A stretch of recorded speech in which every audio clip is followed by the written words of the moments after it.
안녕하세요. 달팽이 주식 채널 신화브로입니다. 진짜 우리가 같이 공부한 대로 상황이 계속 착착 전개가 되고 있는 것 같아요. 착착. 간밤에 FOMC 회의가 있었죠. 오늘도 더 재미있고 그리고 쉽게 설명을 해드리면서 같이 우리 공부해 보는 거예요. 드디어 연준이 결정을 내렸습니다. 금리를 이번에는 올리지 않기로 결정을 해버렸죠. 정말 몇십 개월 만에 금리 동결 판결이 나왔다는 거예요. 한 차례라도 잠시 쉬어가겠다 이거죠. 근데 오늘 나오는 기사들과 여러 유튜브를 제가 보다 보니까 제 생각이랑 조금 다르게 해석되는 부분들이 있더라고요. 제 생각은 조금 다른 것 같아요. 과연 미국 연준이 왜 이런 결정을 내렸는지 오늘 영상에서 제 주관적인 생각을 말씀을 드릴 거거든요. 그리고 앞으로의 경제 상황도 같이 고려해 보면 참 좋겠죠. 일단 우리가 착각할 수도 있는 부분이 있어요. 냉정한 현실이지만 인플레이션은 확실히 과거보단 낮아지고 있죠. 그런데 착각하면 안 되는 게 인플레이션은요, 결국 가격이 계속 올라가는 녀석이에요. 지금도 보세요. 미국 인플레이션이 한창 높을 때가 몇이었어요, 과거에? 9%대였죠. 기축통화의 나라에서 이 9% 인플레이션은 이건 진짜 말도 안 되는 수치거든요. 그만큼 높았다는 겁니다. 우리나라 물가상승률 9%랑은 차원이 다른 수치예요. 어쨌든 상황이 나아져서 최근에 4%대까지 내려온 거지 4%도 결국 가격이 올라가는 건 마찬가지거든요. 현 연준은 장기적인 경제를 더 고려를 하기 때문에 이제 2%대로 맞춰 나가려고 노력 중인 상황입니다. 그래서 이제 인플레이션은 과거보다 4%대로 지금은 조금 더 더딘 속도로 올라가고 있을 뿐이지 없어지는 녀석은 아니라는 거예요. 인플레이션은 우리 인생에 항상 따라다닐 녀석이라고 생각하시면 되거든요. 제가 왜 이런 말씀을 드리냐면요. 이게 바로 우리가 투자를 꾸준히 해야 되는 이유예요. 그리고 투자는 선택이 아니라 필수라는 것을 다시 한번 강조드리기 위함입니다. 고통이 없는 성취는 인생에 절대 없다고 저는 배웠거든요. 고통 없는 만족감? 그거는 솔직히 쾌락이잖아요, 쾌락. 쾌락을 쫓아가면 사람이 또 이제 파국에 이른다고 또 할머니한테 많이 들어서, 그러니까 지금 물려 계신 분들 마음적으로, 심적으로 좀 힘드시더라도 절대 좌절하지 마세요. 올바르게 투자하고 있기 때문에 힘든 거라고 생각하시기 바라고요. 절대 포기하지 마시기 바랍니다. 어쨌든 다시 본론으로 돌아가서 일단 가장 최근에 나온 인플레이션이 몇 %예요? 4%죠. 하지만 제가 문제시 삼고 있는 건 핵심 인플레이션, 바로 코어 CPI예요. 이게 5.3%를 기록했거든요. 그래서 어제 FOMC 회의가 진행되기 전에 이제 올려드린 영상에서도 보시면 제가 이런 말씀을 드렸어요. 파월이 절대로 금리 동결이라 선택을 하더라도 이거를 금리 인하랑 연결짓진 않을 거다. 이런 말씀을 드렸어요. 금리 인상 카드가 또다시 나올 가능성이 높을 거라고, 이게 우리가 지금까지 같이 공부했던 내용이었잖아요. 코어 CPI를 한번 잘 생각해 보세요. 4개월 전에도 이 녀석이 몇 %였어요? 5.5%였습니다. 근데 4개월이 지난 현재도 몇 %예요? 5.3%죠. 그러니까 솔직히 너무 끈적끈적한 상태라는 겁니다. 이 코어 CPI를 일반 CPI보다 이제 연준이 더 활용하고 금리에 참고한다고 직접 언급하기도 했었거든요. 저는 기사에서 나오는 내용처럼 이번 연준의 금리 동결이란 판결을 단순히 미국이 한 차례 지켜보기만 하겠다, 이런 간단한 뜻으로 해석이 되진 않더라고요.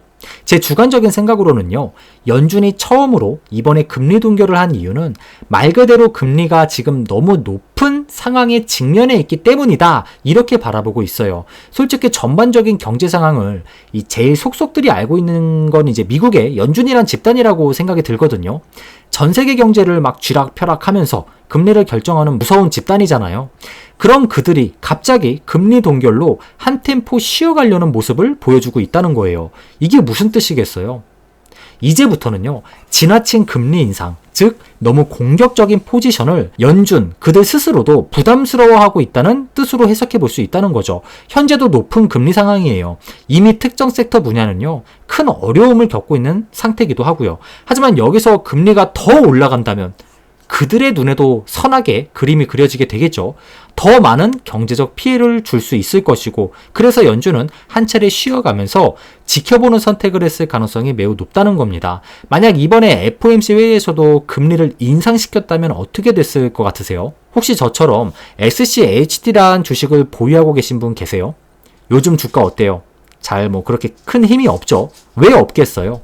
리얼트 인컴이란 주식 혹시 보유하고 계신 분 계신가요? 요즘 참 미운 오리 새끼가 돼버렸잖아요. 요즘 주가가 왜 그 모양 그 꼴이겠어요? 둘 다 은행주 아니면 상업용 부동산 이런 것들과 관련된 주식이잖아요. 네, 맞아요. 높은 금리 때문입니다. 지금도 어려운 상황인데 금리가 여기서 더 올라갈 가능성도 충분히 지금 생겨버렸잖아요. 코어 CPI가 너무 끈적끈적 거리니까요. 또 뭐 CPI만 문제가 아니죠. 노동시장은 어때요? 아주 뜨겁죠. 경기 침체는 무슨 골디락스인 상황이에요. 문제는 고용시장이 뜨겁고 임금 상승이 식질 않으니까 이 계속 인플레이션이 잘 안 잡히고 끈적해지고 있다는 거죠. 더 내려가야 되는데 이놈들이 발목을 잡고 있는 거고요. 임금이 상승하면요, 기업은 제품이나 뭐 서비스의 가격을 인상하잖아요. 그러면서 수익을 유지하려고 하겠죠. 그래서 임금 상승은요, 물가를 잡는 데 독이 될 수밖에 없다는 거예요. 만약에 이번 회의에서 연준이 금리를 동결하지 않고 금리를 인상시켰다면은 은행주나 상업용 부동산 관련주들, 이런 주식들 어떻게 됐었을까요? 제 예상으로는요, 분명 지금보다 더 살얼음판을 걷게 되는 그런 분위기지 않았을까 예상해 볼 수 있을 거예요. 이미 겁을 먹고 주가에 힘이 없는 뭐 상업용 부동산이나 주택용 부동산, 그리고 뭐 은행주들, 특히 지역은행주들, 이런 주식들이 우려감이 더 커질 수밖에 없겠죠. 어제도 지역은행 주식들이 밑으로 쫙 하락하더라고요. 이유가 뭐겠어요? 네, 맞아요. 어제 파월의 입에서 이런 말이 튀어나왔잖아요. 금리 동결이 인하를 뜻하는 것은 아니다. 올해 한두 번의 추가 금리 인상이 있을 수도 있다. 이렇게 말을 했잖아요. 그러니까 리얼티 인컴이나 은행주들이 하락을 했던 겁니다. 겁을 먹은 거죠. 금융 시스템에 문제가 발생될 수 있으니까요. 물론 지금보다 금리가 더 높아졌을 때의 얘기입니다. 그리고 지금 같은 시기 때는요, 은행주랑 부동산 관련주를 따로 볼 필요는 없다고 생각해요. 특히 상업용 부동산 관련주. 이게 무슨 말이냐면요, 결국 금리와 다 연결이 돼 있거든요. 상업용 부동산이 높은 금리 때문에 타격을 입게 되면 어떻게 되겠어요? 이걸 까먹지 마세요. 은행들도 그 부동산, 그 자산을 보유하고 있을 가능성이 높습니다. 부동산이 타격을 받으면 은행들도, 상업용 부동산이 타격을 받으면 은행들도 자기 자산에 막대한 손실을 입게 될 가능성이 있겠죠.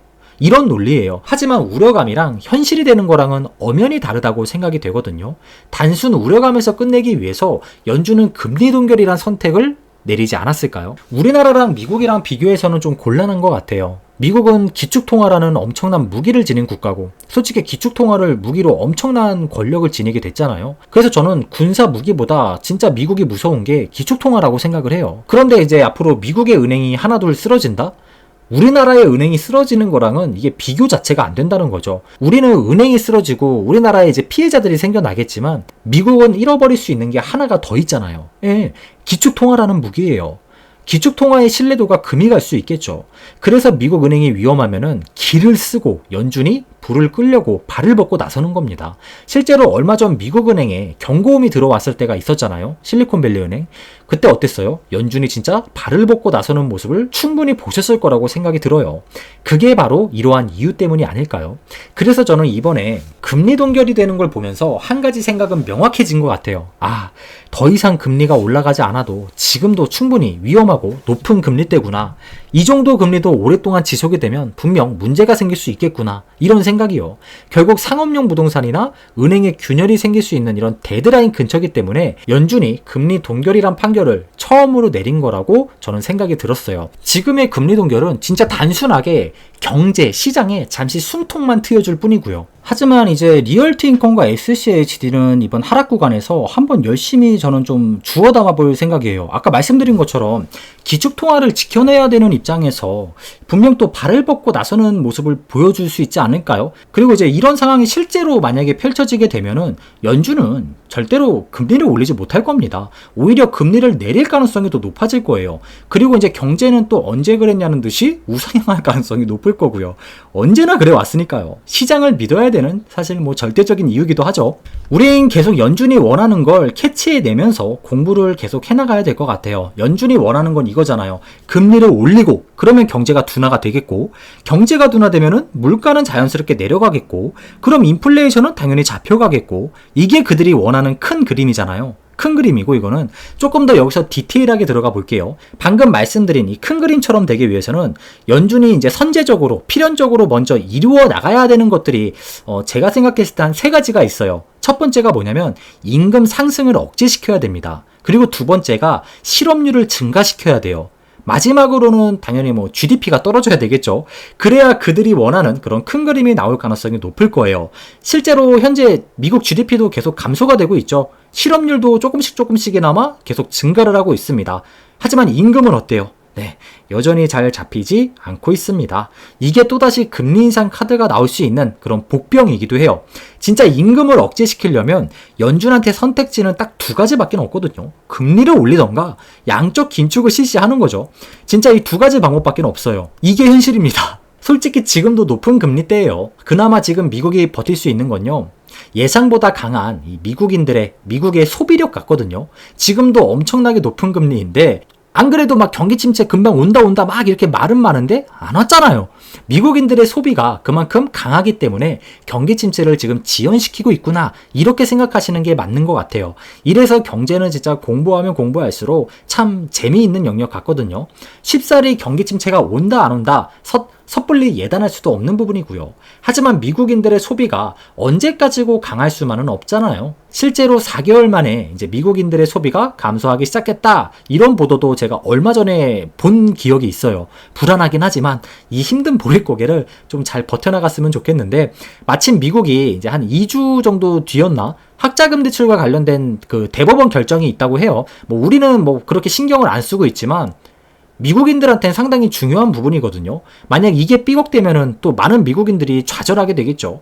특히 부채가 있는 소비자들은 더더욱 부담이 될 거고요. 주머니가 가벼워질 테니까요. 그러니까 이런 부분 하나하나들이 소비력에도 영향이 있지 않을까요? 소비력은 곧 경기 침체와도 또 연결이 되는 거고요.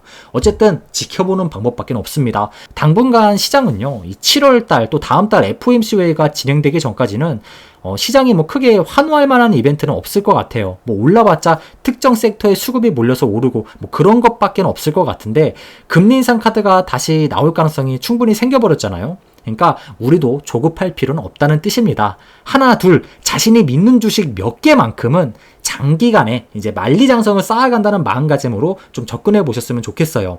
배당금 절대 무시하지 마시고요. 어차피 투자요, 필수이고요. 죽을 때까지 해야 됩니다. 인플레이션은 우리의 적이 아니라 평생 친구예요. 그래서 우리가 투자도 하는 겁니다. 그래도 우리 구독자분들께선 어제 그 회의를 보면서 그리 크게 놀라시진 않았을 거예요. 확신합니다. 이미 우리가 공부했던 내용대로 결과가 나왔고, 파월의 입에서 나온 말들도 다 뻔한 말들, 다 예상했던 말들이 나왔어요. 그러니까 계속 강조해드리고 싶어요. 인플레이션 보고서 그리고 고용 보고서, 이 두 가지만큼은 정말 관심을 갖고 좀 잘 살펴보셨으면 좋겠습니다. 특히 연준이 다음 FOMC 회의에서는 제 생각에는 CPI보다 노동자들의 임금 상승률에 더 큰 의미를 부여하면서 뭔가 큰 메시지를 보내오지 않을까, 그리고 금리도 그거와 연결돼서 뭔가 판결을 내리지 않을까, 저는 이렇게 예상해보고 있습니다. 이제 미국의 다음 물가 상승률 보고서는요, 다음 달 12일 정도 때 발표가 될 거예요. 그리고 대망의 FOMC 회의는 7월 26일쯤 열리게 될 겁니다. 오늘도 저는 열심히 노후 준비를 계획하면서 투자와 관련된 내용, 그리고 제가 갖고 있는 주관적인 생각을 공유해 드렸습니다. 구독자분들은 현재 시장을 보면서 어떤 생각을 가지고 계신가요? 그냥 무작정 힘들다, 짜증난다, 이런 거 말고요. 어쨌든 저 하나보다는 여러 사람들의 의견을 나눌 수 있도록 좀 많이 댓글을 남겨주셨으면 좋을 것 같고요. 어차피 우리의 목적은 모두, 방법은 다르지만 모두 한 가지로 기결이 되잖아요. 노후 준비, 돈 버는 거. 네, 맞습니다. 그러니까 구독자분들의 건강한 투자를 열렬히 응원하고요, 격려해드리고 싶습니다. 혼자 하면 힘든 장기 투자, 함께 하면 조금 더 멀리 갈 수 있지 않을까요? 끝까지 시청해주셔서 진심으로 감사드리고요. 조금이나마 도움이 되셨다면 좋아요와 구독, 꼭 알람 설정까지 부탁드리겠습니다. 행복한 한 주 되시기 바랍니다. 또 유익한 영상으로 찾아뵙도록 하겠습니다. 감사합니다. 슉.